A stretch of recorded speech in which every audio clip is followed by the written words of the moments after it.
guys, welcome to another question and answer session. This Q&A session is all about what it's like to be a nomad and not have a home.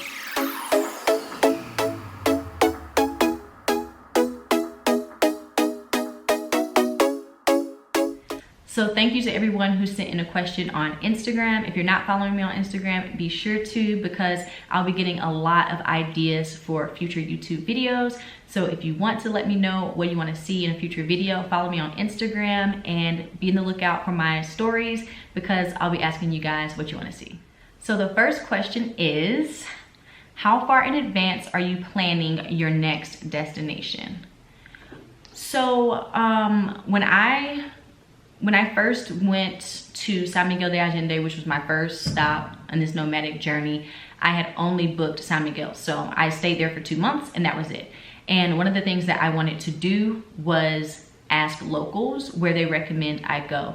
So I had kind of an idea of places that I wanted to go.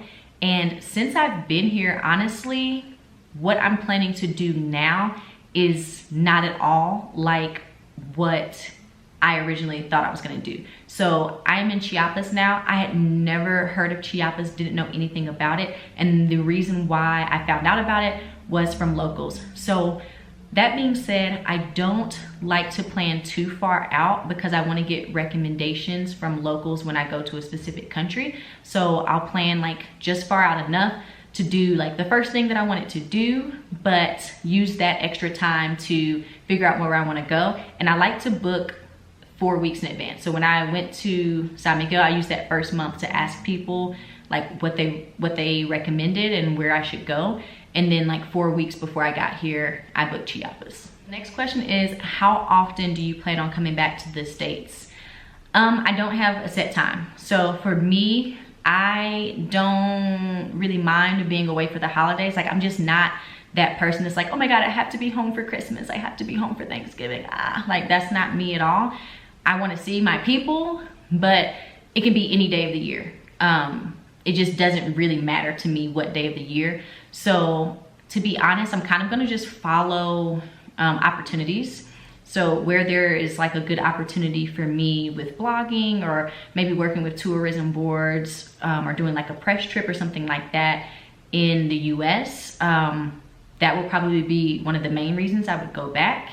But to be honest, I kind of want my family and friends to visit me on the road, because there's really nothing for me to do to go home and just sit on the couch in my childhood home. Like I would much rather have my parents or like my brother like meet me somewhere and I can show them around a new city. So, you know, I don't really have plans necessarily to go back to the US at a particular time, but where opportunities arise, then I will follow the opportunities.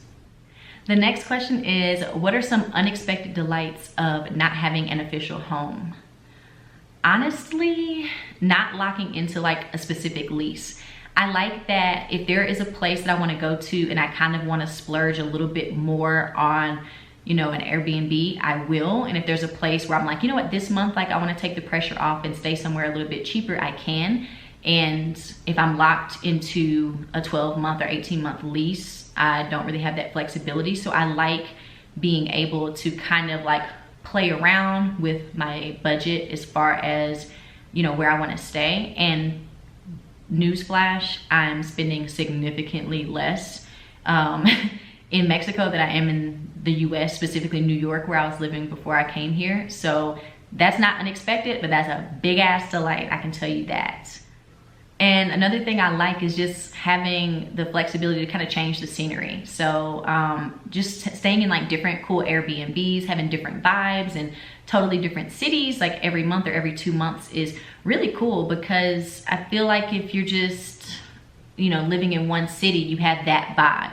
And maybe people will move to a different city after like 2 or 3 years, but you're not moving to a different city like every month. So it's nice to like not have an official home and to kind of just switch up the scenery every couple of months. The next question is, how do you plan for or find new homes when it's time to move? So I just use Airbnb. Like Airbnb is my go-to. So I figure out, I'll read blogs or watch YouTube videos to figure out where like the best neighborhoods are.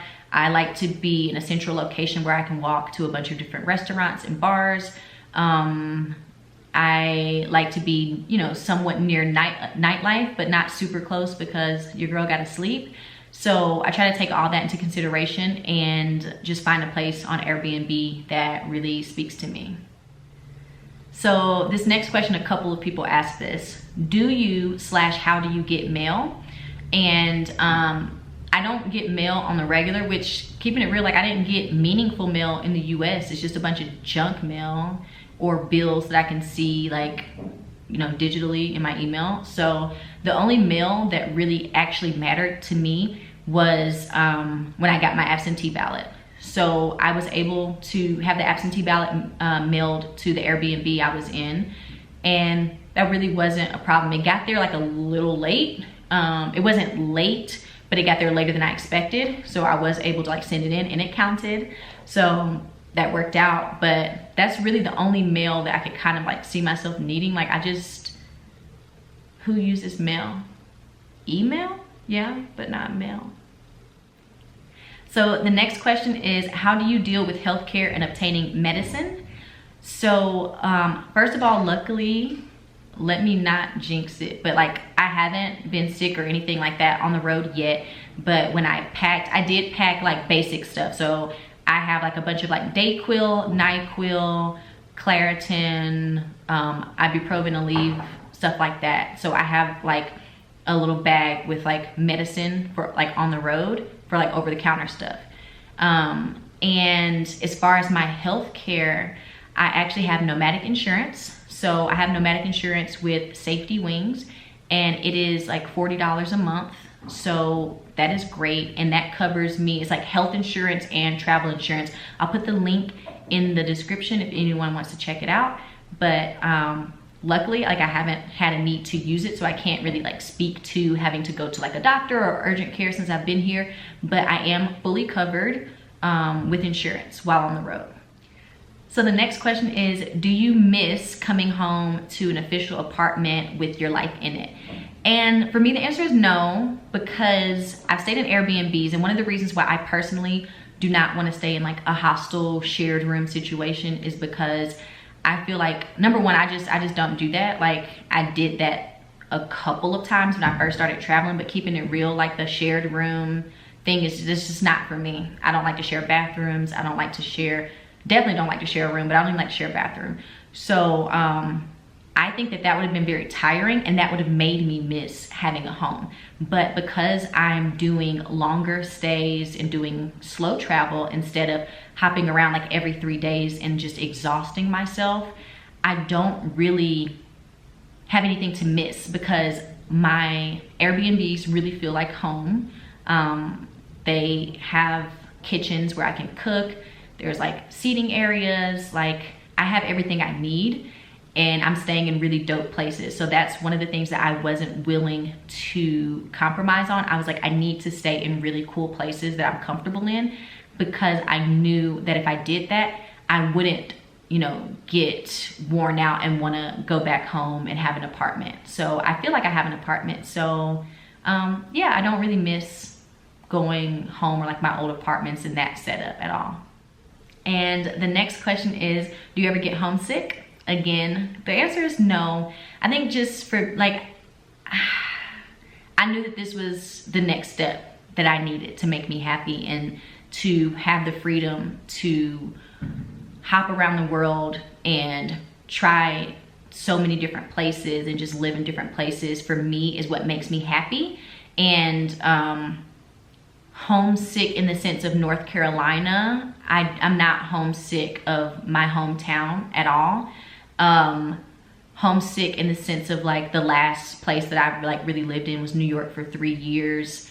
I absolutely love New York, and I had the greatest 3 years there, but it was time to do something different. So I think from a timing perspective and just my interest, I'm not really homesick. And like I mentioned before, like, I'm not one of those people that is like, oh my God, I have to be home with these people during this time of the year, or I have to do this and that. Like, I am very communicative with all the people that I love, so I'm constantly like FaceTiming and catching up with people, but I just don't feel like I need to physically be around my family or friends all the time, I'm okay doing my own thing, and I just prefer it. It's just more my personal vibe. So the next question is, how do you make new places feel like home?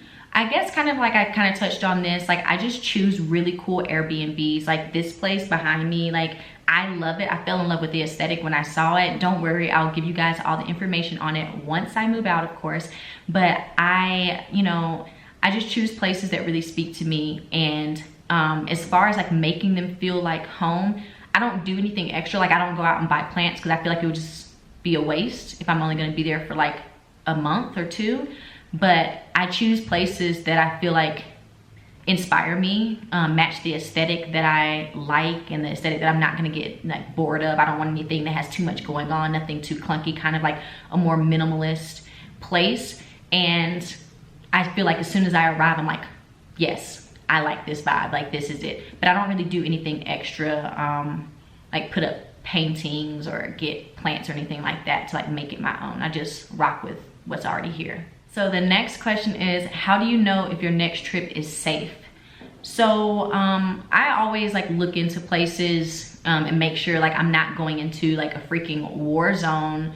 But at the same time, as far as like petty crimes and stuff like that, I kind of take it with a grain of salt because, stuff like that can happen anywhere. Like it could happen in New York, it could happen in North Carolina, any other place in the US. So I take some of the stuff with a grain of salt, but I read a lot of blogs, like watch a lot of YouTube videos, and just look at data on like the big things and make sure like the political climate is okay at that time. I think the political climate and stuff like that for me is more of how I kind of gauge if like this is a place I need to go to versus like petty crime of like pickpockets and stuff like that, because I just think that you just need to be aware of what's going on and all of your belongings no matter where you are, and things like that can happen anywhere. So safety is important, but I think that it's important to understand context and to not listen to people who haven't been to those places, because often you hear people like, oh my god, don't go to Mexico, it's so dangerous. And it's like, girl, where have you been? Have you ever been to Mexico? So yeah, I try not to get caught up in like the hype of like fear mongering people, and do my own research and take certain things with a grain of salt. And the last question is, how do you make friends while always moving around? So I'm a pretty social person. It's been a little bit harder during COVID because I'm not like super keen on like meeting a gajillion people. But prior to COVID, I love doing like pub crawls and like free walking tours. Is like a really great way to meet like solo travelers. And I feel like people are always like very excited to talk to you and meet new people. So those are like my traditional ways. I also use Bumble BFF to meet girlfriends, and I just started using Tinder, and like Tinder is good not only for dating, but I've also just met people who are just like cool to hang out with. So yeah, like I feel like the apps and in a pre-COVID world, like pub crawls and walking tours are a good way to meet people. Airbnb experiences are also really good. And I'm pretty out there. Like if I want to say hey to someone or kind of like start up a conversation, like I'm not afraid to do that. I think everybody that knows me, like I have met so many people in the most random way just because I'm not shy at all. But yeah, to keep it real, like I've kind of pulled back a little bit because of COVID, just keeping my distance. But hopefully when the world gets better, I'll definitely be back to my super bubbly, talking to strangers self. So thanks so much for watching this video. If your question was not answered, be sure to leave it in the comments and let me know what you want to know, and I'll tell you, as long as it's nothing crazy.